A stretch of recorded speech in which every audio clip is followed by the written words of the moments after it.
There is a feeling that hums deep in the Australian earth. It is an ancient call, a whisper of fortune that pulls you away from the noise of the city. It leads you into the vast sun-scorched outback. This is the call of gold. For me, that call was impossible to ignore. It promised more than just wealth. It promised adventure. It promised a raw, unfiltered connection with nature, a test of spirit and skill against the rugged wilderness. The idea of finding a shimmering piece of gold, hidden for millions of years, is a powerful lure. It is a challenge that awakens something primal within you. Imagine standing under an endless blue sky. The air is dry and filled with the scent of eucalyptus. All around you is red dust and ancient rock. This is the real Australia. It is a land of harsh beauty and hidden secrets. Your only companions are the wind and the hope in your heart. You hold a metal detector in your hands. With every sweep, you're listening for that one sound, that high-pitched signal that could change everything. It is a moment of pure focus, a meditation where the modern world fades away, and only the hunt remains. This is what prospecting is all about. The thrill is not just in the finding, it is in the search itself. It is about pushing your limits. It is about learning to read the land. You learn to see the subtle signs that nature leaves behind. A line of quartz in a dry creek bed, a patch of darker soil. These are the clues that tell a story of geological time, a story that could lead to treasure. Every day in the outback is a new chapter in that story. You never know what you will find. You might find a tiny speck of gold, or you might find nothing at all. But you always find something more important, a deeper understanding of yourself and the wild. This journey is not for the faint of heart. The Australian outback is an unforgiving place. The sun can be relentless. The terrain can be brutal. There are creatures here that can be dangerous. But with the right preparation and a healthy dose of respect for nature, these challenges become part of the adventure. They make the reward that much sweeter. The feeling of overcoming these obstacles is a victory in itself. It forges a sense of resilience and self-reliance. It teaches you that you are capable of more than you ever thought possible. This is my story of chasing that call. Why leave the comfort of home to chase a glittering phantom in the dust? Gold prospecting is more than a hobby. It is a connection to the brave souls who came before us, the pioneers of Australia's great gold rushes. Their spirit still echoes in the goldfields today. When you walk through the old goldfields, you're walking in their footsteps. You see the remnants of their lives everywhere. To search for gold here is to become part of that legacy. The dream is simple, striking it rich. But it is also about something deeper, the dream of freedom. Prospecting is the ultimate escape, a return to a simpler way of living.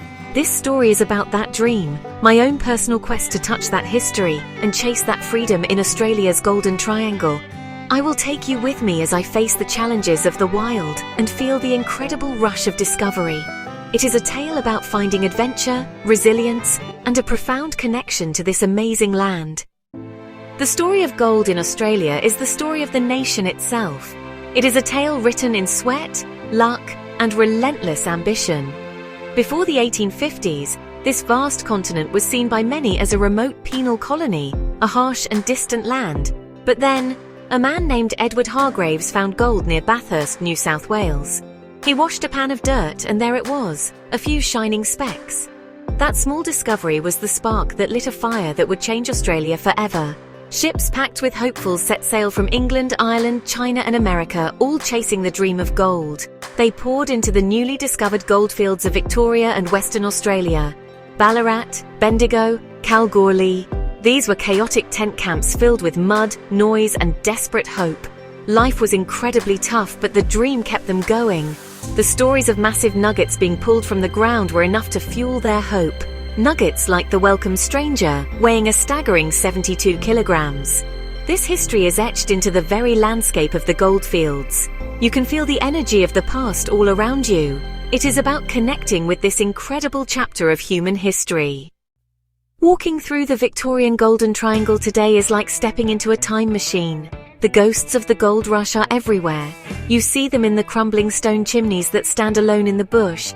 They are the only remnants of the homes where families once lived and dreamed. You see them in the deep, dangerous mine shafts, now covered with grates, that plunge into darkness. These shafts are a stark reminder of the risks the old-timers took. They dug by hand with candlelight, chasing veins of quartz deep underground. Many never came back up. Their courage and desperation are hard to comprehend. The landscape itself tells the story. The ground is pockmarked with mullock heaps. These are huge piles of rock and dirt pulled from the mines. You can see the channels they dug to divert water, called water races. These snaked for miles through the hills, a testament to their incredible engineering skills. Even the trees tell a story. The forests were cleared to provide timber for the mines and firewood for the steam engines. The regrowth forest you see today is younger, a living sign of the impact the rush had on the environment. The allure of these old fields is magnetic. You know that the old-timers did not find all the gold. They were often in a hurry looking for the big, easy finds. They left a lot behind. They missed the smaller nuggets. They did not have the technology we have today. A modern metal detector can find gold that their eyes and pans would have easily missed. That is the secret that keeps us coming back. The knowledge that a life-changing discovery could be lying just a few inches beneath your feet, in a place where thousands have walked before. It is a tantalizing thought. This connection to the past is a huge part of the appeal. It adds a layer of meaning to the hunt. You are not just looking for a valuable mineral, you are searching for a piece of history. When you find a nugget, you hold in your hand something that was missed by those who came before. You wonder about the person who almost found it. What was their story? Where did they come from? Did they give up and go home? Or did they strike it rich somewhere else? Every beat from the detector, every swing of the pick, is a conversation with the past. It is an experience that is both humbling and thrilling. So why do we still search? The world has changed. We're not driven by the same desperation as those 1850s miners. For most of us, it's not about survival anymore. It's about something else entirely. It's about the call to adventure. In a world that's, increasingly digital and disconnected from nature, prospecting is a bit of an antidote. It forces you to get outside, to get your hands dirty, and to rely on your wits and your senses. It's a raw, real experience. The feeling of the sun on your back and the weight of the detector in your hand is just so grounding. It reminds you that you're part of the physical world. The modern prospector is a different breed. We have better gear, better maps, and a much better understanding of geology. We use sensitive electronic detectors that can, quite literally, sing a different tune for every type of metal. We use GPS to mark our finds and navigate the vast bushland. We have access to research that can point us to the most promising areas. But even with all this technology, the core of the experience remains the same. It's still about patience. It's still about persistence. And honestly, it's still about that little bit of luck. The thrill of the hunt, that hasn't changed one bit. The dream has also evolved. While everyone dreams of finding a monster nugget, the modern calling is often more personal. It's about the personal challenge. Can I learn to read the land? Can I master this piece of equipment? Can I find what others have missed? It's a quest for knowledge and skill. It's also a form of treasure hunting that's accessible to almost anyone. You don't need a fortune to start. A basic detector and a license are all it takes to join the hunt. It's a hobby that combines exercise, nature, history, and the chance of a massive reward. For me, this calling was just irresistible. It was a chance to escape the routine, to test myself against the wild, to connect with my country's history in a tangible way. It was a promise of quiet solitude in the bush, punctuated by moments of heart-pounding excitement. The dream of gold is no longer just about the money. It's about the richness of the experience itself. It's about the stories you collect, the places you see, and the person you become along the way. The gold is just a beautiful shining bonus. The real treasure is the journey. Every successful expedition begins with a map of knowledge. My journey into the goldfields started with research, poring over geological maps, looking for signs of gold. I traced ancient rivers and fault lines. The internet became my best friend. I scoured forums where veterans share their wisdom. I read old newspapers searching for mentions of forgotten gold strikes. History books and diaries painted a vivid picture of where the original miners had success. The old-timers didn't have the technology to get all the gold. I used their success as my starting point, and then used modern techniques to find what they missed. The research phase turns a blind guess into a calculated hunt. I cross-referenced historical data with geological surveys, pinpointing specific areas on my map. You can't just wander into the vast Australian bush and expect to find gold. You need a strategy. My research had given me a treasure map, and I was absolutely itching to follow it. Finding gold isn't a free-for-all. You can't just start digging anywhere. Australia has rules and respecting them is non-negotiable. The most important thing you need is a miner's right, a license issued by the state government. This license gives you the legal right to search for minerals on Crown land. The miner's right defines what you can and cannot do, outlining permitted tools, generally limited to hand tools, to minimize environmental impact. National parks and conservation areas are almost always off limits. Use government websites and apps with detailed land tenure maps, showing Crown land, national parks, and private property. Sometimes promising ground is on private property, requiring permission from the landowner. For my first trip, I was sticking to Crown land covered by my miner's right. With my permit in hand, it was time to plan the journey into the remote Australian outback. I based myself near Denali in the Golden Triangle, giving me access to state forests and historic goldfields. I mapped my route, noting fuel stops. A good plan minimizes risk. I planned for 5 days, needing enough food and, crucially, water. I calculated 5 litres of water per person per day for drinking, cooking and washing. I packed non-perishable food like canned goods, pasta, rice and energy bars. The state forests are a maze of dirt tracks, many rough. A satellite navigation system and offline maps were essential, as mobile signal is non-existent. I also carried a paper map and compass. I created a flexible day-by-day itinerary, targeting a different area each day. I shared this itinerary with a friend, a vital safety step. Preparation was complete, the plan was set, and the adventure was about to begin. The heart of a gold prospector's kit is the metal detector. Choosing the right one is critical. For mineralized ground, a pulse induction detector is ideal. Mine is known for its depth and sensitivity. You also need tools to move dirt. A sturdy pick and a small shovel are essential. A plastic scoop helps sift soil without setting off the detector. A pinpointer saves time by quickly locating targets. Headphones block wind noise, helping you hear faint signals. A scale and containers complete the kit. Now I'm ready for the hunt. Prospecting in the Australian outback is an incredible adventure, but it is not without its risks. That is why your most important gear has nothing to do with finding gold and everything to do with staying alive.